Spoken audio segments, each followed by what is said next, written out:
Police hunting two riders on a motorcycle in connection with two shootings today. Government working to make Barbados more resilient in the face of increasing hazards. Broadcasting from our studios in the Pine St. Michael, this is CBC Newsnight, starting now. Hello, I'm Sharika Griffith with this weekend edition of Newsnight. In our top story, police are tonight on the hunt for a motorcyclist and a pillion rider who are wanted in connection with two shootings earlier today. Acting Commissioner of Police Erwin Boyce made this known at a hastily called media conference this evening at the Oistens Police Station. It was held after two masked men on a motorcycle opened fire in the area of King of Fade's barber shop in Sheraton Mall car park in Christchurch this afternoon. One man was injured while exiting the shop, and a ricocheting bullet injured a woman inside the shop. The riders fled the scene. And subsequently, two masked men on a motorbike opened fire on a group of men who were under a tree in Silver Sands, Christchurch. A man who is said to have been walking home was struck in his lower body. We are on the ground, still on the ground, doing extensive investigations and working on some information that will eventually lead to the capture of the persons on the motorcycle. Obviously, it's a time where, yes, it's unfortunate that it happened, and it happened during the day. And this is what concerns us, the brazenness in terms of the particular shooting that. Well, Acting Commissioner Boyce says police believe the two wanted men are connected to both incidents and says a team has been tasked with working alongside detectives in the Southern Division to deal with such matters. He reminds Barbadians it's an offense to harbor people who are wanted by police, and those with any information are asked to contact the police. Because of the sensitivity in the investigation at this point in time, I would not want to divulge the extent of the information. But I would want to emphasize that, one, if you're harboring, if you're influencing, then prepare to face us as we continue the investigations into these matters. Meanwhile, police are investigating a fatal stabbing following an altercation between two men in a city community last night. The deceased has been identified as 40-year-old Darrell Niles of Mahogany Lane, St. Michael. Reports are that earlier in the night, two men were liming at a shop in Green Park Lane when they became involved in a verbal dispute that later escalated into a physical altercation. Niles was transported by private motor vehicle to the Accident and Emergency Department of the Queen Elizabeth Hospital at 20 minutes to 9 with what appeared to be stab wounds. He subsequently passed away. Police are asking anyone who can assist with their investigations to contact the emergency number 211, Crime Stoppers at 1-800-8477 or the nearest police station. As government seeks to make Barbados a more resilient nation, a key priority to reducing the risks associated with disasters is a deliberate effort to improve the National Multi-Hazard Early Warning System, or MEWS. Minister of Home Affairs and Information, Wilfred Abrams, says this is critical to the disaster management process. He was speaking during the inaugural meeting of the MEWS Management Advisory Council. Regarding hurricanes in particular, he says such systems are more frequent, intense, and sometimes even develop much faster. Using Hurricane Beryl as an example, he says that system went from a tropical depression to a hurricane in approximately 42 hours, and from a tropical storm to a major hurricane in under 24 hours. Even if you think of hurricanes, once upon a time, we never got more than one Category 5 in a season. I mean, there'd be seasons that went by without a Category 5 hurricane. Every single hurricane season, we are now visited by one or more Category 5s. Once upon a time, we used to watch with interest as a hurricane assistant came off the African coast, and we watched it. It started to develop, we watched the development. It might have got to Category 1, and we say, oh my Lord, it's a Category 1, and it's like real far off of Barbados. And we watch over the next couple of days as it may get to Category 2, Category 3, and do its own thing. But we had days You got time. Well, Mr. Abrams says Muse will provide a multidiscipline approach in providing the science for understanding and monitoring diverse threats. He commends the Barbados Meteorological Services and the Caribbean Institute for Meteorology and Hydrology for their efforts. But he says the missing piece of the puzzle is the ability to get warnings and information out to those who are required to make informed decisions as quickly as possible. People are getting the warnings in an exceedingly timely fashion. If something changes now, MEC is going to put that warning out now. You have to make decisions. Yes. And when the decisions are made, we have to be in a position to advise everyone as quickly as possible as to what those decisions are and the consequences for making those decisions. Meanwhile, Chief of Party of the United Nations Agency for International Development Policy and Regulatory Reform for Resilience, or PROS, Marianela Guzman, says the system represents a major step forward on the road to enhancing resilience in Barbados. And the agency has committed to assisting Barbados with the activation and implementation of the recently approved Barbados Multi-Hazard Early Warning Systems policies. We are way too familiar with the devastation and the impacts of the disasters here in the region. Effective early warning systems are essential to mitigate risks and protect our people and their communities. Against the background of several financial institutions being targeted by hackers in recent years, banks and credit unions are assuring customers they're investing in cybersecurity. Representatives from the financial institutions gave the assurance during a digital online banking drive at Sky Mall today. Our reporter Akim Klinkett was there and filed this report. Officials from several banks and the credit unions were represented at the event. The purpose of the drive was to raise awareness among customers about the benefits of online and digital banking, as well as how to open new accounts and what special offers are available at the financial institutions. Bearing in mind their push of online and digital banking, the officials were keen to talk about cyber security.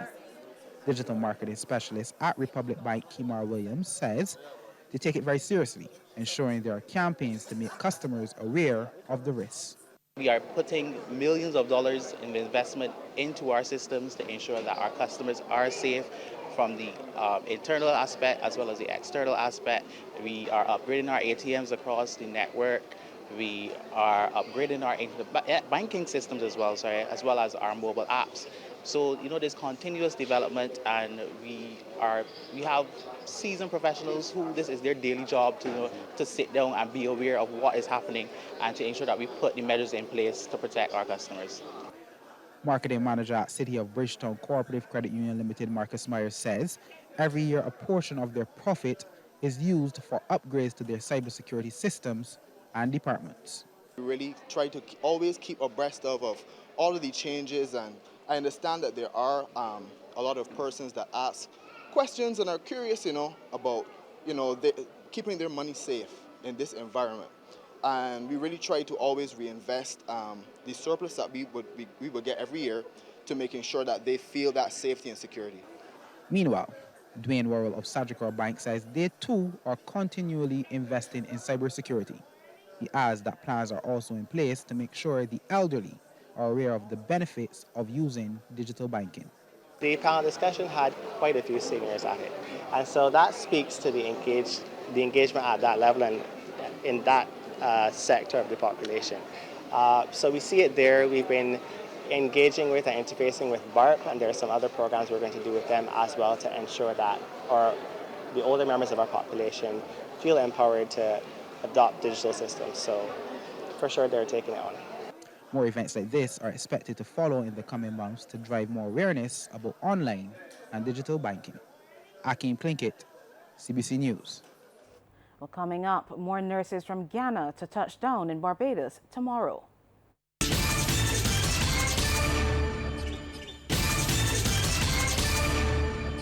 Barbados will welcome the third cohort of registered nurses from Ghana tomorrow.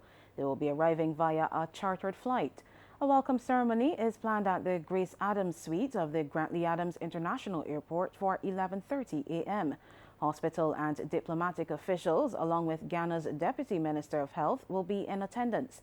The recruitment drive was conducted in August and, according to Ghanaian officials, generated significant interest among healthcare professionals. Since 2022, about 400 nurses have come to work in Barbados.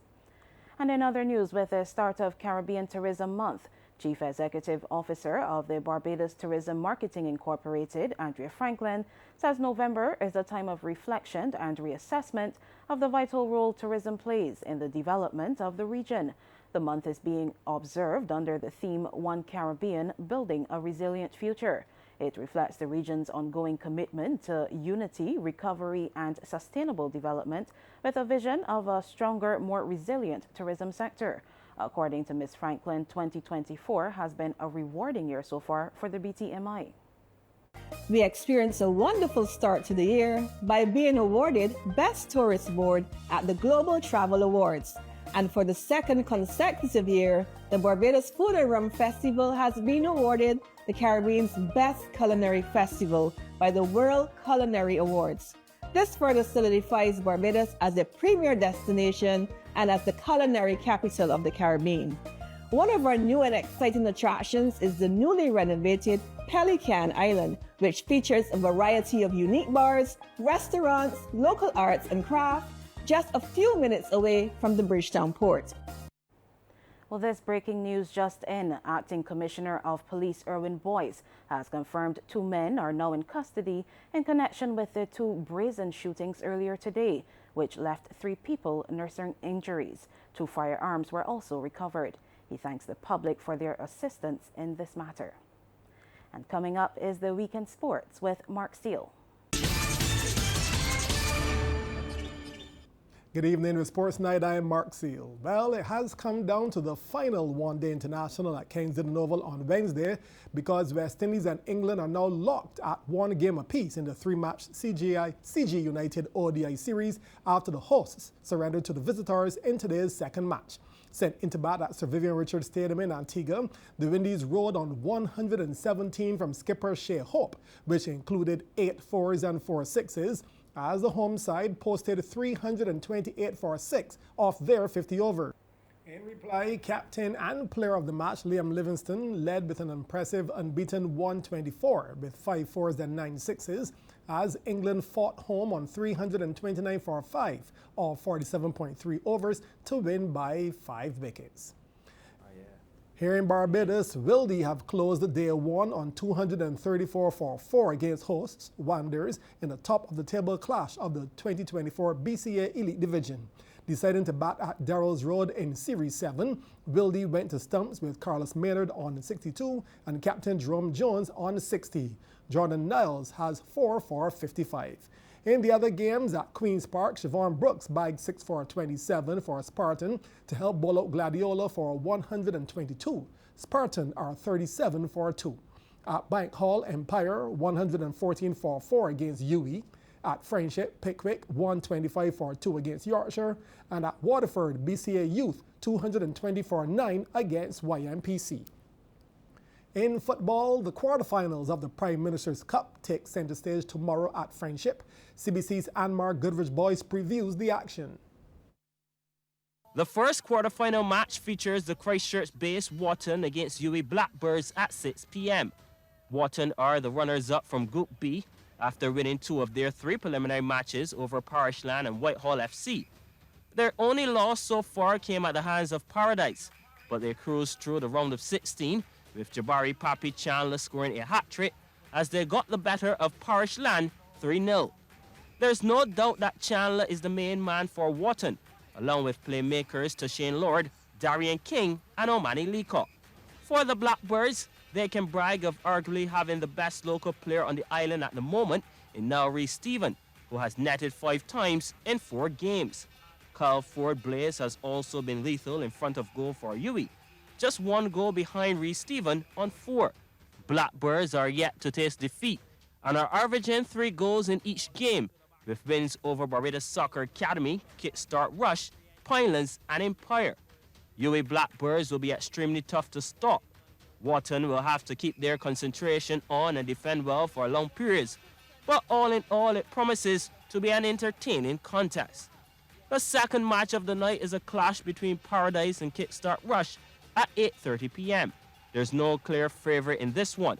Paradise, who won Group B, are led by one of the most consistent footballers in Barbados, in talisman and captain Armando Sugar Lashley.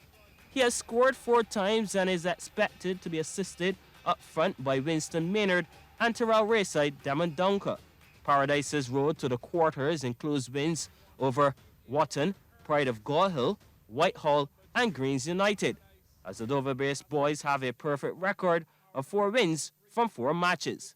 Kickstart Rush, on the other hand, will rely on promising striker Raymar Walters, with stats of 5 goals for the tournament, along with Azarel Crony. The Rush got the better of Pinelands, Barbados Soccer Academy and Deacons to progress with an impressive youthful squad. Both teams are good at the back, and it could very well come down to a single goal to decide this one. I'm going with a 1-1 draw at the end of regular time and extra time, and Paradise to advance to the semi-finals 4-3 on penalties. In the case of Wharton and UA Blackbirds, I'm going with UWA Blackbirds 2, Wharton 1. A bumper crowd is expected at Friendship to see how the fortunes really fall in what should be mouth-watering football action in the Prime Minister's Cup. And Mark Goodrich Boys, CBC Sports. That's sports. Carrie Ann will have the weather next.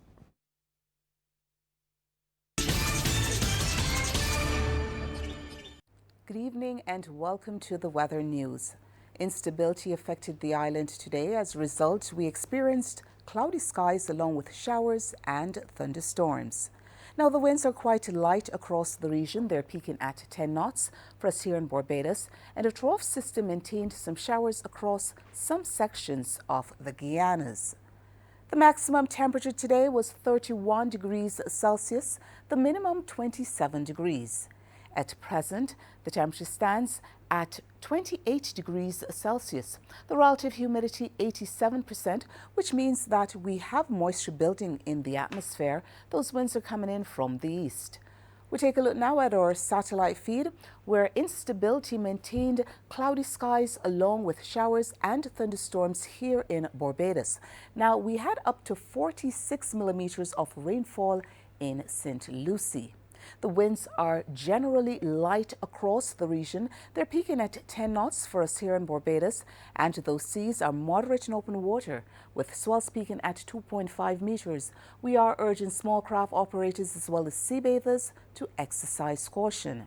Now, later on tonight, we can expect partly cloudy to cloudy skies along with scattered showers and also isolated thunderstorms.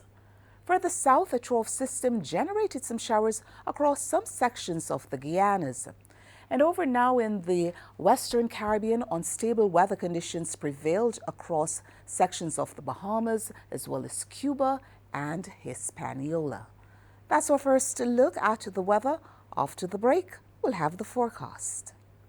Welcome back. In the forecast for tomorrow, the sun is expected to rise at 5:52 and will set at 5:31. Now, the first high tide, that's expected at 1:55 in the morning, and the first low at 3 minutes after 10 in the morning. Those seas are moderate and open water, with swells peaking at 2.5 meters. We are urging small craft operators as well as sea bathers to exercise caution. Now, those winds, they're coming in generally from the east-northeast, and they're peaking at 20 kilometers per hour. For us here in Barbados tonight, we can expect partly cloudy to cloudy skies along with showers and isolated thunderstorms. Over the next 3 days, instability will maintain occasionally cloudy skies along with scattered showers. And that's our news. Thank you so much for joining us, and continue to enjoy your evening.